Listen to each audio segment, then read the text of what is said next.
কবরে নববধূ, বিয়ের প্রথম রাতের নামাজের কারিশমা, আল্লাহর কুদরত, ইসলামিক কাহিনী। বন্ধুরা, আজকের এই ভিডিওটি প্রতিটি মুসলিমদের জন্য খুবই গুরুত্বপূর্ণ। তাই আপনি যদি একজন সত্যিকারের মুসলিম হয়ে থাকেন তাহলে এই ভিডিওটিতে লাইক দিয়ে চ্যানেলটিকে সাবস্ক্রাইব করুন। কবরে নতুন বউ, কিন্তু নতুন বউ কেন কবরে গেল? বিয়ের দিন কি এমন ঘটেছিল যার কারণে নতুন বউ সরাসরি কবরে চলে গেল? আর এই ঘটনাটি খুবই গুরুত্বপূর্ণ হতে চলেছে। বিশেষ করে মা ও বোনেরা এই ভিডিওটি অবশ্যই শেষ পর্যন্ত দেখবেন, কেননা আপনাদের জন্য এই ভিডিওর প্রত্যেকটা সেকেন্ডে বিশেষ একটা বার্তা দেওয়া হয়েছে। আর আপনি যদি মুসলিম হন তাহলে কাবা শরীফকে ভালোবেসে এই ভিডিওটিতে লাইক দিয়ে চ্যানেলটিকে সাবস্ক্রাইব করুন। তাহলে চলুন ভিডিওটি শুরু করা যাক। আসসালামু আলাইকুম ওয়া রাহমাতুল্লাহি ওয়া বারাকাতুহু। বন্ধুরা, আশা করি আপনারা সকলেই অনেক ভালো আছেন। মহান আল্লাহ পাক রব্বুল আলামিনের অশেষ মেহেরবানি ও দয়ায় অনেক বেশি ভালো আছেন। প্রিয় দিনী ভাই ও বোনেরা, আজ আপনাদের জন্য এমন একটি আশ্চর্যজনক ঘটনা নিয়ে এসেছি যেটা শুনলে আপনার শরীরের লোম দাঁড়িয়ে যাবে। মহান আল্লাহ পাক রব্বুল আলামিন যখন কারোর উপর রাজি হয়ে যান তখন তার চালচলনকে এমনভাবে পছন্দ করে থাকেন এবং সেটিকে দুনিয়ার মানুষের সামনেও প্রকাশ করে থাকেন যে আমি এই বান্দা বা বান্দির ওপর রাজি হয়ে গিয়েছি। আর তার সাথে এমন কিছু অলৌকিক ঘটনা ঘটান যাতে মানুষ বুঝতে পারেন যে এই বান্দা বা বান্দির ওপর মহান আল্লাহ পাক রব্বুল আলামিন স্বয়ং রাজি খুশি হয়ে গিয়েছেন। সকলকে জানিয়ে রাখি যে কোনো গ্রামের মধ্যে একটি মেয়ে বসবাস করতেন, আর সে খুব পরহেজগার একজন মহিলা ছিল, আর সে খুব পরহেজগার একজন নারী ছিল। সে কোনো কারণেই তার নামাজকে ছাড়ত না। হতে পারে এটি একটি বড় কারণ যার কারণে মহান আল্লাহ পাক রব্বুল আলামিনের রহমত তার উপর নাজিল হয়েছিল এবং তার আখিরাতও মজবুত হচ্ছিল। যখন এই মেয়েটি সামান্য যুবতী হলো তখন তার মা বাবা তার বিয়ে দেওয়ার সিদ্ধান্ত নিয়ে নিলেন, আর এই কারণে একটি সুযোগ্য পাত্র খুঁজে বের করে বিয়ের দিনক্ষণ ঠিক করে নিল। আর শেষ পর্যন্ত সেই দিনও চলে আসলো যেই দিন এই মেয়েকে বিদায় দেওয়া হবে। এবার বরপক্ষ যারা ছিল তারা বিয়ে করার জন্য ইতিমধ্যে রাস্তায় চলে এসেছিল, আর এদিকে মেয়েটি বধূ সেজে প্রস্তুত হয়ে বসেছিল।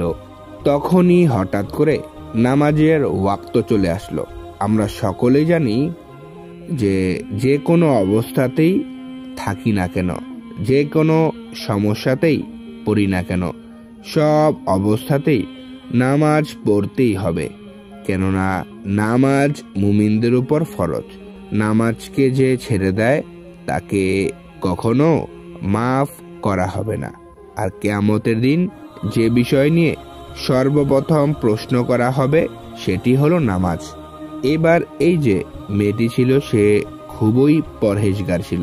সে সবসময় মহান আল্লাহর কাজে ব্যস্ত রাখত নিজেকে, অর্থাৎ আল্লাহর গুণগান এবং জিকির আজগার করত। কিন্তু সেই দিন একটি খুবই আশ্চর্যজনক ঘটনা সবার সামনে এসেছিল। মানে এই যে মেয়েটি সে দুলহান সেজে বসেছিল, মানে খুব সুন্দর করে সেজে বউয়ের রূপে সে বসেছিল, যেহেতু তার আজকে বিয়ে ছিল। বন্ধুরা, এখনো যারা ভিডিওটিতে লাইক দেননি, আপনি যদি সত্যিকারের মুসলিম হয়ে থাকেন তাহলে এই ভিডিওটিতে লাইক দিয়ে চ্যানেলটিকে সাবস্ক্রাইব করুন। মানে খুব সুন্দর করে সেজে বউয়ের রূপে বসেছিলেন, যেহেতু তার আজকে বিয়ে ছিল। আর যখনই নামাজের ওয়াক্ত হলো সঙ্গে সঙ্গে মেয়েটি তার মাকে বলতে লাগলো, মা, নামাজের ওয়াক্ত হয়ে গিয়েছে আর আমি নামাজ পড়তে চলে যাচ্ছি। এই মুহূর্তে মেয়েটির মা বলতে লাগলো, বেটি, বরপক্ষ তো কিছুক্ষণের মধ্যেই আমাদের বাসায় চলে আসবে। এমন সময় তুমি যদি নামাজ আদায় করতে যাও তাহলে তোমার মেকআপ নষ্ট হয়ে যাবে, আর তোমাকে যে এত সুন্দর দেখা যাচ্ছে সেটি থেকে কিছুটা হলেও কম সুন্দর দেখা যাবে। এই জন্য সবচেয়ে ভালো কথা এটা যে তুমি নামাজ আদায় করতে চেও না। কিন্তু সেই যে মেয়েটি ছিল সে মহান আল্লাহ পাক রব্বুল আলামিনের প্রিয় বান্দি ছিল। এই কথা বলতে লাগলো যে আমি এই দুনিয়ার পরোয়া করি না, পাত্রপক্ষকেও পরোয়া করি না, সে আমার জন্য কি ভাববে। আমি আমার আল্লাহকে মুখ দেখাবো। আমার উদ্দেশ্য হচ্ছে শুধু আর শুধুমাত্র মহান আল্লাহ পাক রব্বুল আলামিনকে রাজি করা। কেননা নামাজ তো সবসময় ফরজ, সেইখানে আমি নববধূ হই অথবা না হই, এমন না হোক যেন আমি মেকআপকে খারাপ না করার জন্য নামাজ থেকে দূরে সরে যাই এবং মহান আল্লাহ তাআলা আমার উপর নারাজ হয়ে যায়। বরং সবচাইতে এটাই উত্তম হবে যে আমি নামাজ আদায় করে নিই। এমন কথা শুনে তার মা খুবই জেদ করতে লাগলো আর বলল, তুমি এমনটি করো না মা, আমার দুর্নাম হবে। কোনো মতেই রাজি হলো না আর বলতে লাগলো, মা আমি তো মহান আল্লাহকে রাজি করতে চাই, আল্লাহকে মুখ দেখাবো। আমার ভাগ্যে সেটি আছে যেটি মহান আল্লাহ পাক রব্বুল আলামিন আমার ভাগ্যে লিখে রেখেছেন, আর সেটি হয়েই তবে বন্ধ হবে। আর আমি নামাজ আদায় করতে চলে যাচ্ছি। আপনাদের সকলকে জানিয়ে রাখি যে এরপর মেয়েটির মায়ের চোখে অশ্রু চলে আসলো আর সে কান্না করতে করতে ঘর থেকে বাহিরে বেরিয়ে আসলো। আর অপরদিকে যে মেয়েটি ছিল সে খুবই আল্লাহ ওয়ালি একজন নেককার নারী ছিল, যার হৃদয়ে ইমানের আলো ঝকঝক করছিল। এরপর সে সঙ্গে সঙ্গে অজু করার জন্য গোসলখানাতে চলে গেল। সেখানে গিয়ে অজু করতে লাগলো। বন্ধুরা, আমরা এটা তো সকলেই জানি যে বধূকে সাজাতে খুবই বেশি সময় লাগে, কিন্তু এই মেয়েটি এই কথার একদমই পরোয়া করলো না যে এই পৃথিবীর মানুষ তাকে কি ভাবতে পারে। সে এই কথারই পরোয়া করলো যে মহান আল্লাহ পাক রব্বুল আলামিন তাকে কি ভাববে। কোথাও মহান আল্লাহ পাক রব্বুল আলামিন যেন আমার উপর নারাজ হয়ে না যায়, এরকমটা সে ভাবলো। এরপর এই জন্য সে অজু করার জন্য চলে গেল। তারপর সে অজু বানালো এবং অজু বানিয়ে নামাজ আদায় করা শুরু করে দিল। এরপর আপনাদেরকে জানিয়ে রাখি যে মেয়েটি নামাজ আদায় করতে শুরু করেছিল। সে যখন সিজদাতে গেল সঙ্গে সঙ্গে তার রূহ কবজ হয়ে গেল। সুবহানাল্লাহ, আল্লাহু আকবার। বন্ধুরা, আপনারাও কমেন্ট বক্সে লিখুন আল্লাহু আকবার। মানে এত সুন্দর মৃত্যু আল্লাহ মহান আল্লাহ সুবহানাহু ওয়া তাআলা এই মেয়েটিকে দান করেছিলেন। একবার ভেবে দেখুন তো, যদি মহান আল্লাহ পাক রব্বুল আলামিন আমাদের উপর সামান্য পরিমাণেও রাজি খুশি হয়ে যান, তাহলে আমরা কবরের ভয়ঙ্কর আযাব থেকে রক্ষা পেয়ে যাব। আরেকটি কথা এমন যে যখন মৃত্যুর সময় চলে আসবে তখন সে একটু সময় বেশিও দেবে না, তো তাকে আরো আগে নিয়েও যাবে না। সঠিক সময়ে তাকে আল্লাহর হুকুমে নিয়ে যাবে। আপনি এই কথাটি একটি বার চিন্তা করুন, একটু ভেবে দেখুন। দুলহান মানে মেয়েটি বরপক্ষের কথা চিন্তা না করে সিজদায় নিজের মাথা ঝুঁকিয়ে নিল, আর শুধুমাত্র এটি একটি কারণ ছিল যেটি মহান আল্লাহ পাক রব্বুল আলামিন পছন্দ করে নিলেন। মহান আল্লাহ তাআলা তাকে নিজের কাছে ডেকে নিলেন। এবার যখন বরপক্ষ বাড়িতে পৌঁছে গেল তখন মেয়েটির বাবা মা তার ঘরে প্রবেশ করল নিজের মেয়েকে নিয়ে আসার জন্য, কিন্তু তারা ঘরে গিয়ে দেখল তাদের মেয়ে মহান আল্লাহকে রাজি করার উদ্দেশ্যে সেজদা অবস্থাতেই এই দুনিয়া ছেড়ে চলে গিয়েছে। আল্লাহু আকবার। আমরা মহান আল্লাহ পাক রব্বুল আলামিনের কাছে এমন দোয়া করব তিনি যেন আমাদের এই রকম মৃত্যু নসিব করেন, আমিন। মানে এই কথাটিও একবার ভেবে দেখুন যে আমাদের কি অবস্থা, মানে আমরা যারা নিজেরাই নামাজ আদায় করি না, আমাদের সেজদা অবস্থাতে মৃত্যু কেমন করে হবে। আর এটি খুবই বড় কথা, যার উপরে খেয়াল করবেন। একবার কথাটি চিন্তা করে দেখুন, যদি মেয়েটি তার মায়ের কথা মেনে নিত তাহলে কি হতে পারত। এমনিতে তার মৃত্যু তো হওয়ার ছিল, তাই না? যদি মেকআপ অবস্থাতেই এই দুনিয়া ছেড়ে চলে যেতে হতো, নামাজকে ছেড়ে দিত, তাহলে মহান আল্লাহ পাক রব্বুল আলামিন তার উপরে কতটা নারাজ হতে পারতেন। কিন্তু মহান আল্লাহ পাক রব্বুল আলামিন অন্যরকম কিছু হয়তোবা ভেবে রেখেছিলেন। মহান আল্লাহ পাক রব্বুল আলামিন নিজের বান্দিকে সেজদা অবস্থাতেই নিতে চেয়েছিলেন। এটি মহান আল্লাহ পাক রব্বুল আলামিনের অনেক বড় একটি দয়া ছিল সেই মেয়েটির উপরে।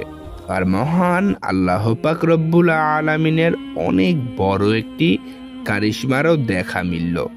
এই ঘটনার সাথে আরও একটি ঘটনা যোগ করতে চাই, যাতে আপনারা নামাজের বিষয়টি খুব ভালোভাবে বুঝতে পারেন, উপলব্ধি করতে পারেন। ঈমানের পর অর্থাৎ কোনো ব্যক্তি যখন বিশ্বাস করবে মহান আল্লাহ পাক এক এবং অদ্বিতীয় ও মুহাম্মদ সাল্লাল্লাহু আলাইহি ওয়াসাল্লাম আল্লাহ তাআলার সর্বশেষ ও সর্বশ্রেষ্ঠ রাসূল, এরপর সে মুসলমান হয়ে যাবে। আর এটাই হলো ঈমান। আর এই ঈমানের পর সবচাইতে গুরুত্বপূর্ণ বিষয় হলো নামাজ। রাসূল সাল্লাল্লাহু আলাইহি ওয়াসাল্লাম আল্লাহর পক্ষ থেকে বারবার নামাজের তাগিদ পেয়েছেন।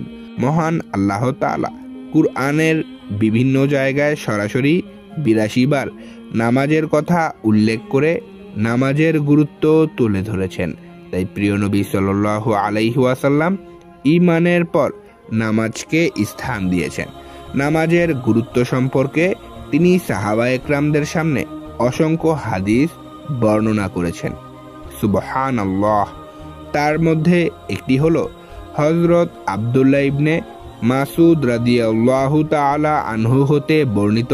তিনি বলেন, আমি আল্লাহর রাসূল সাল্লাল্লাহু আলাইহি ওয়াসাল্লামকে জিজ্ঞেস করলাম, হে আল্লাহর রাসূল, আল্লাহর কাছে সবচেয়ে বেশি প্রিয় আমল কোনটি? রাসূল সাল্লাল্লাহু আলাইহি ওয়াসাল্লাম বললেন, নামাজ।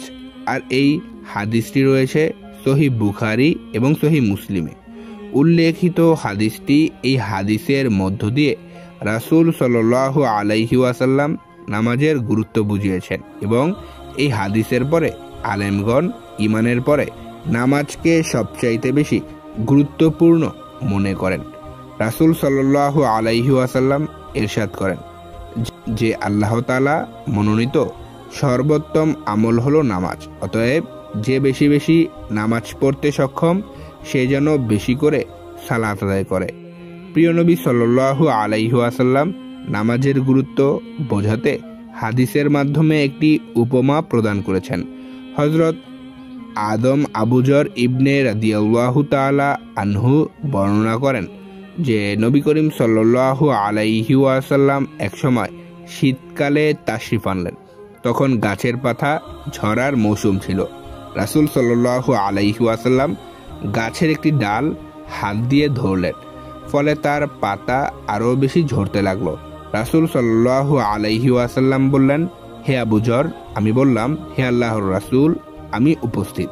তখন রাসূলুল্লাহ সাল্লাল্লাহু আলাইহি ওয়াসাল্লাম ইরশাদ করলেন, মুসলমান যখন মহান আল্লাহ পাক রব্বুল আলামিনের সন্তুষ্টির জন্য নামাজ আদায় করে তখন তার থেকে পাপ ঝরে পড়ে, যেমন এই গাছের পাতা ঝরে পড়েছে। এই হাদিসটি উল্লেখ আছে মুসনাদে আহমদে। নামাজই একমাত্র ইবাদত, যার কারণে মানুষ দুনিয়ার সব কাজ ছেড়ে আল্লাহর জন্য নিবেদিত হয়ে যায়। এই নামাজ মানুষকে দুনিয়ার সব পাপ থেকে ধুয়ে মুছে সাফ করে দেয়। পরিশেষে নামাজের প্রতি যত্নবান হওয়া মুমিন মুসলমানদের ঈমানের দাবি এবং ফরজ ইবাদত।